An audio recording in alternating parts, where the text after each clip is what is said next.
Criptopolítica. La política oculta de la élite mundial que maneja los hilos del poder en la sombra. Un gobierno totalitario no es el único parámetro del totalitarismo. El terror psicológico no es la esencia, sino el signo de puntuación de lo que significa el poder. Esta fuerza omnipresente domina por medio de la modificación de la conducta y el cambio de identidad. Veremos.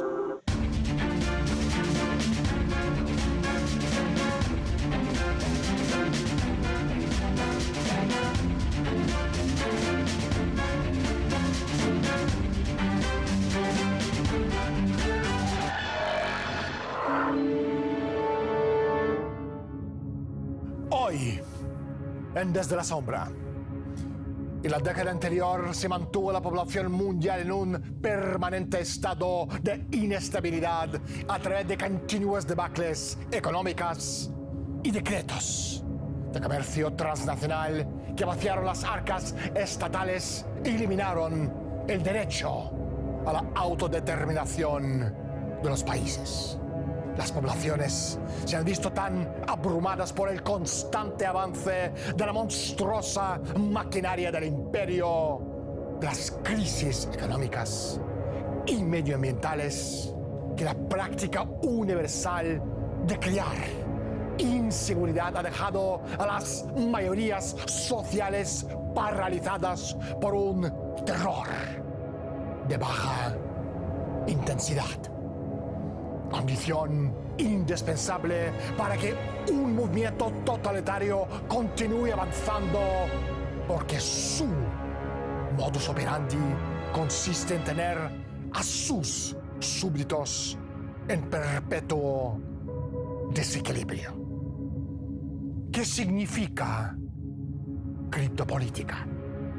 Cripto en griego es secreto, oculto. La política oculta. Hoy hablaremos con Andrei Fursov, profesor experto mundialmente reconocido en materia de geoestrategia. Andrei, bienvenido al programa.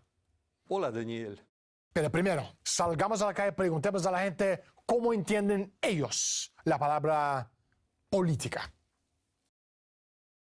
Política interior, la que hay dentro de un país, la política de un país dentro de un país, exterior hacia el exterior del país y global, pues la política mundial, ¿no?, que harán todos los países. Pues hombre, interior, las que incumben un territorio, un país. Exterior, cuando ya es más internacional, sí, interactuando con otros países. Y global, cuando es de índole mundial, que nos afecta a todos, vaya. Bueno, la política interior es la política del país propio, la política exterior es la política que hace un país hacia el exterior y la política global pues son lo que hacen, por ejemplo, la Comunidad Económica Europea, globalmente, entre muchos países.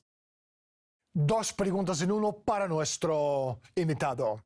¿En qué se basa la actual crisis financiera global y qué es capitalismo? Andrei. Aunque pueda parecer paradójico, en la base de la actual crisis mundial yace el desmontaje del capitalismo, de la cima de la clase capitalista. Repito, a primera vista esto parece muy extraño, pero el caso es que aquellos que vivieron en la Unión Soviética y ahora viven en la Federación de Rusia, se acuerdan perfectamente de que la clase dirigente soviética, con ayuda del capital occidental, desintegró la Unión Soviética y el sistema anticapitalista que existía en nuestro país. Muy a menudo se entiende el capitalismo de forma muy materialista. Piensan que es libertad de capital y nada más. Pero de hecho, el capitalismo es un sistema social muy complejo que limita el capital para sus intereses y objetivos a largo plazo. Como limitador del capital actuó el Estado, la política, la sociedad civil y la educación de masas. Si miramos lo que ocurre en el mundo noratlántico en los últimos 30 años, en las condiciones de la llamada revolución neoliberal, que en realidad es una contrarrevolución, vemos que se desmonta el Estado y que el Estado se está oxidando. Eso lo sabe todo el mundo.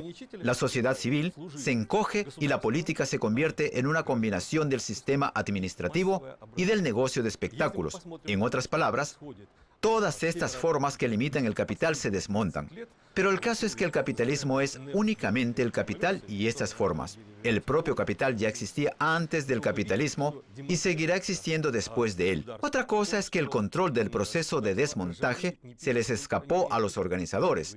Y esto da la posibilidad de que existan diferentes fuerzas anticapitalistas. Estamos viendo un descalabro mundial.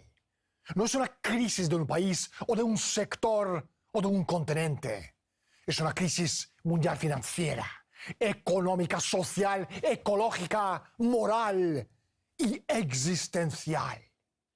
Además, la destrucción total de la economía mundial es algo que se está llevando a cabo a propósito.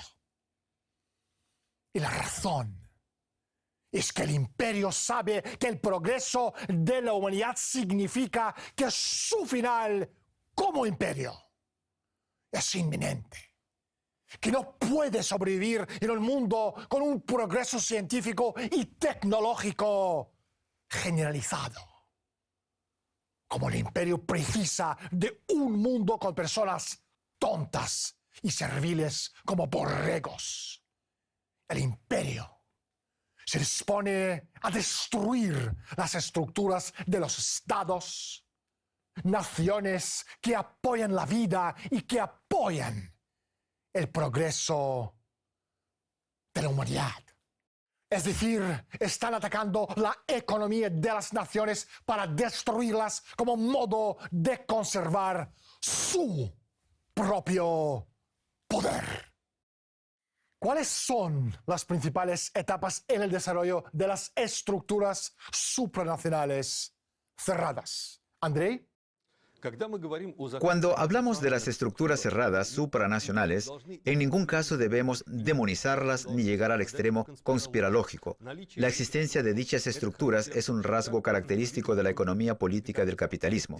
Lo que ocurre es que estas estructuras eliminan una contradicción básica muy importante del capitalismo. Como sistema económico, el capitalismo es un mercado mundial único, relativamente homogéneo, mientras que, en términos políticos, el sistema capitalista es un conjunto, un mosaico de estados, un sistema internacional de estados.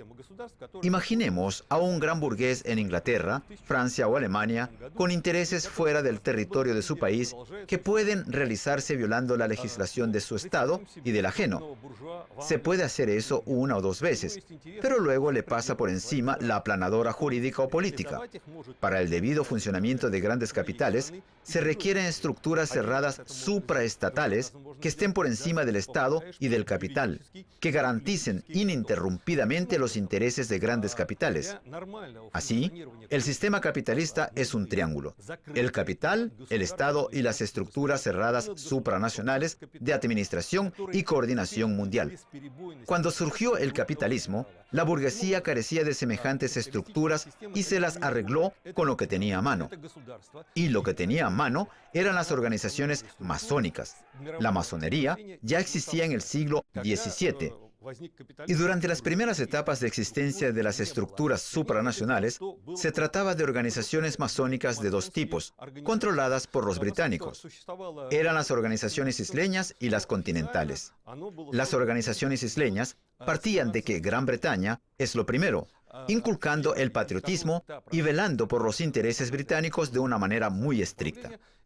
Mientras que las continentales eran una versión para la exportación, hablaban del cosmopolitismo, del liberalismo, o sea, los intereses de las estructuras cerradas supranacionales coincidían prácticamente por completo con los intereses estatales de Gran Bretaña. Ahora salgamos a la calle y preguntemos a la gente si ellos pueden nombrar 5 países democráticos y 5 países con dictaduras. Democráticos, pues la mayoría de los europeos, propia España, Portugal, Francia. Dinamarca, como país democrático, Suecia y Holanda. Y dictaduras en Ucrania. Eso, en Ucrania. Esto...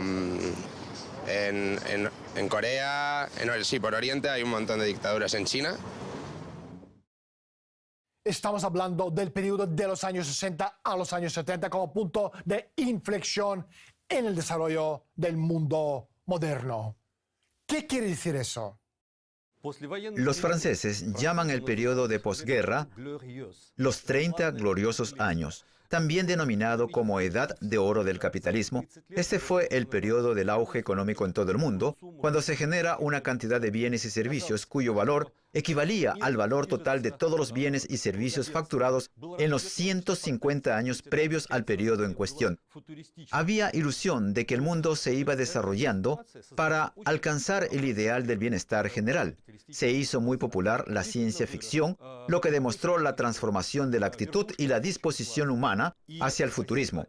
Pero tal estado de las cosas representaba un gran peligro para la élite de la sociedad capitalista, porque aumentó el número de personas que pertenecían a la clase media, igual que la cantidad de obreros especializados que algún día podían llegar a desafiar a la clase alta capitalista. La élite no tardó en reaccionar al nuevo reto tras crear el Club de Roma, la Comisión Trilateral. En 1975 se publica un informe que se llama La crisis de la democracia, cuyos autores son Huntington, Crozier y Batanuque. El informe dice sin faltar punto ni coma que la democracia en sí no representa valor, sino que es una herramienta que sirve para provocar apatía en la sociedad. En aquel momento, la élite del capitalismo internacional se dio cuenta de que si la tendencia del desarrollo del capitalismo seguía igual como en los últimos 150 años, al final la podría privar de su poder y de sus privilegios. Entonces, se planteó el objetivo de parar el progreso técnico-científico. Con este fin, se puso en funcionamiento el programa al que yo llamo 3D: desindustrialización, despoblación y desracionalización de la conciencia y del comportamiento. ¿Para qué sirve la desindustrialización? Se lleva toda la producción a países del tercer mundo para sacar márgenes más elevados, al pagar lo mínimo a los obreros. Pero lo que realmente tenía importancia era la razón geopolítica. Al desindustrializar el núcleo del sistema capitalista, lo que se hace es debilitar la posición socioeconómica de la clase obrera y de la clase media, del Estado y del bienestar en general. Andrei, un momento, por favor. Aquí tengo que recurrir al clásico del marxismo, Friedrich Engels, que en 1844 decía lo siguiente: la economía política nació como el resultado natural de la expansión del comercio. Y con su aparición, el trueque elemental y poco científico fue reemplazado por un sistema complejo de fraude autorizado, una verdadera ciencia del enriquecimiento.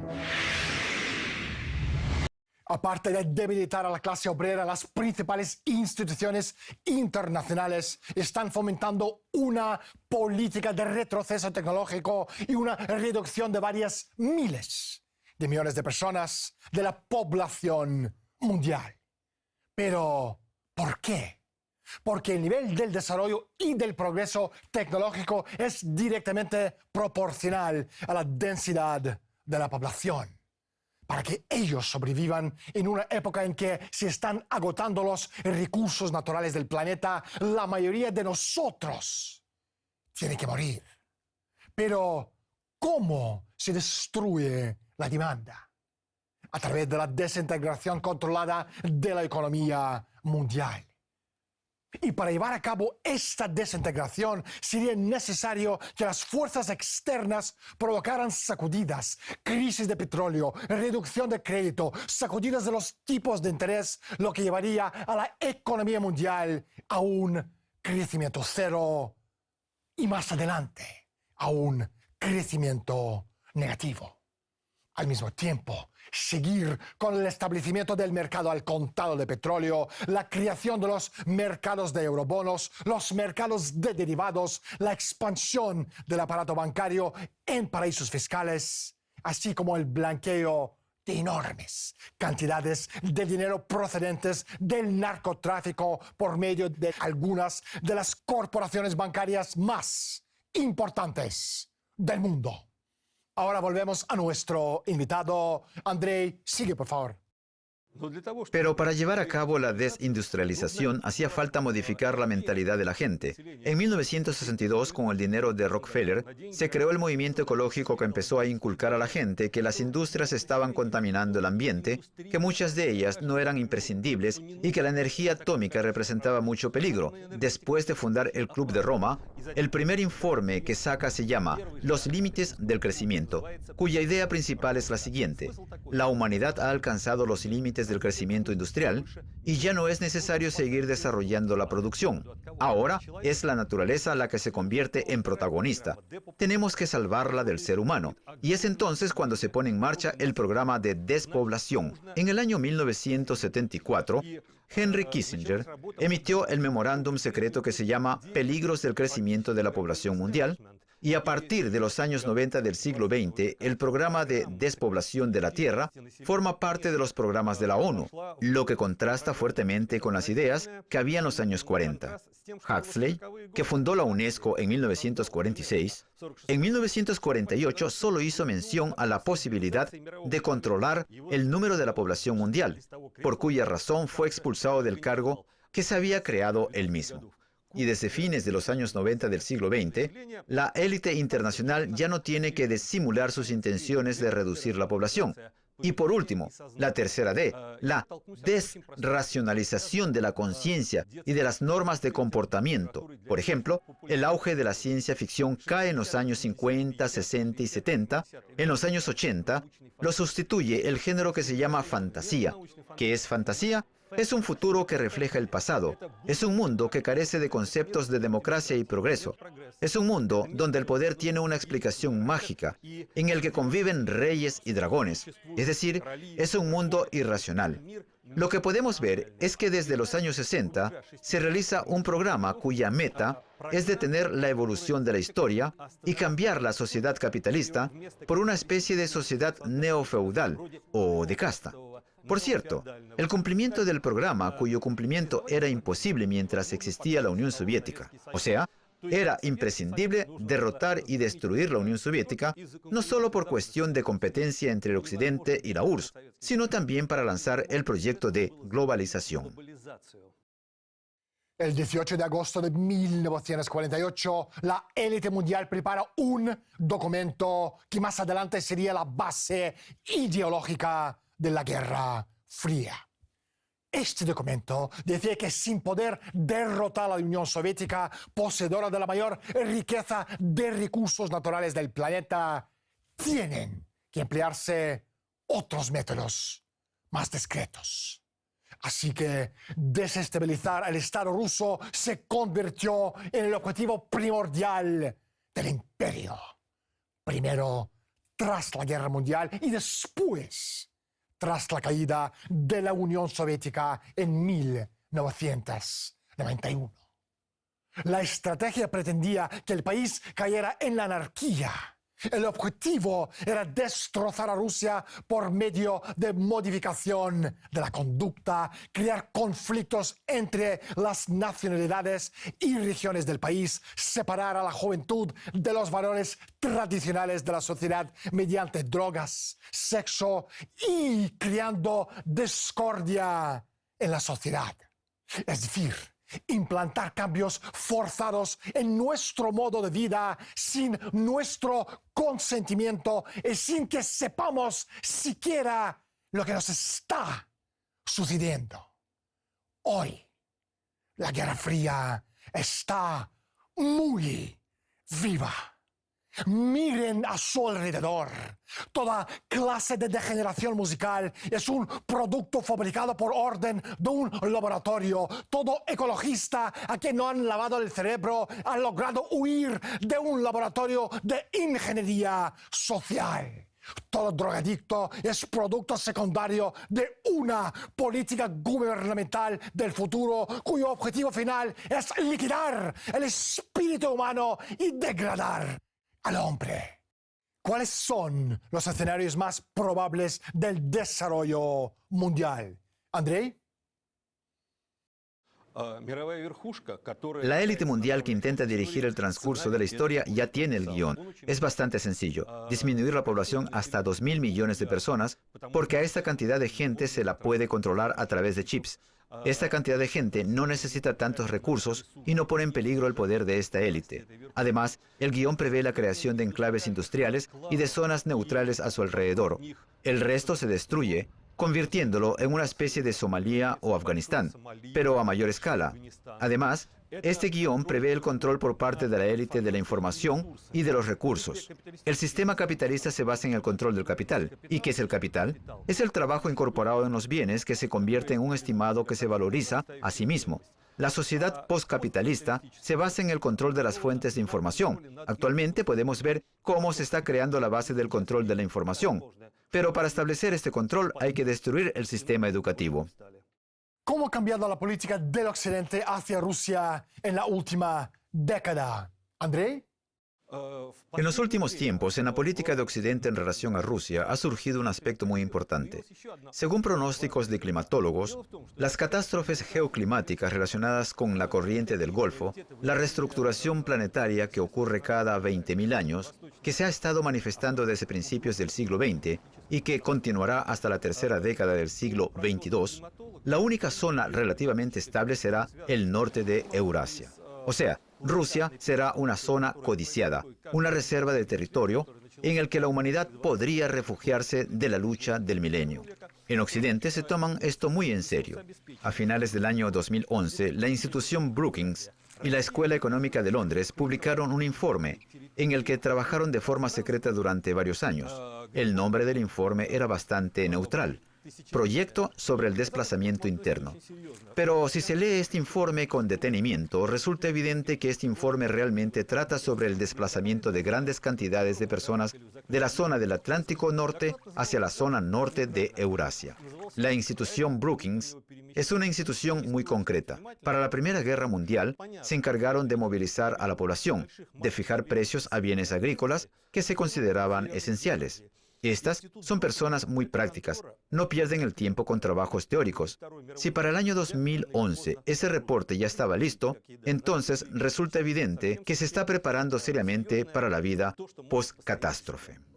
Tatiana Karyagina, una de las más famosas economistas rusas, dijo lo siguiente: la historia de la civilización conocida es simplemente la punta de iceberg. Hay una economía en las sombras, una política en las sombras y también una historia en las sombras conocida por los conspirólogos.